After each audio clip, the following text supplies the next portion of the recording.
That's not the Christmas present rail.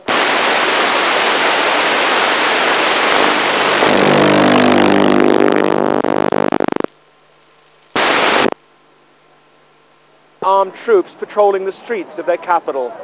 But this will be no army of occupation. This will be a stabilizing force here to bring order out of chaos.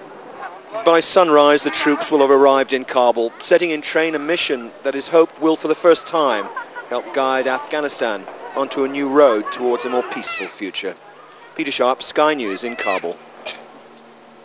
Hundreds of Christmas shoppers ran... To protect the new caretaker government. That government is sworn in tomorrow, and it's the Marines' job to provide security and make sure that nothing goes wrong. Our correspondent Tim Rogers watched them arrive in Kabul. It was late this afternoon, after a long day waiting for the order to go, that the small detachment of Marines finally left Bagram Airfield to begin their drive to Kabul.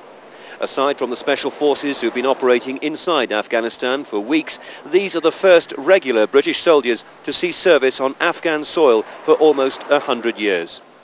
In this case, 30 Marines from 40 Commando are part of what is being described as an interim security force, separate from the multinational peacekeeping force that's expected to arrive here in 2 or 3 weeks' time.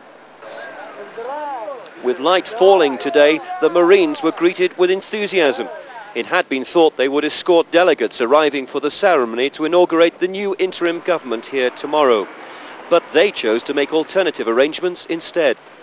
In the end, the Marines arrived at the British Embassy alone.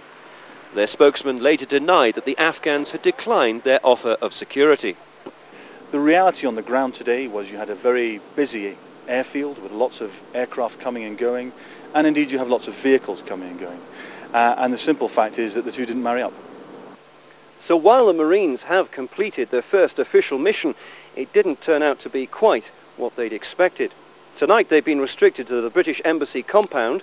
Tomorrow morning they're likely to be joined by more troops from Bagram Airfield, when their task is likely to include providing security for the first meeting of the new interim government here in Afghanistan. Tim Rogers, ITN, Kabul.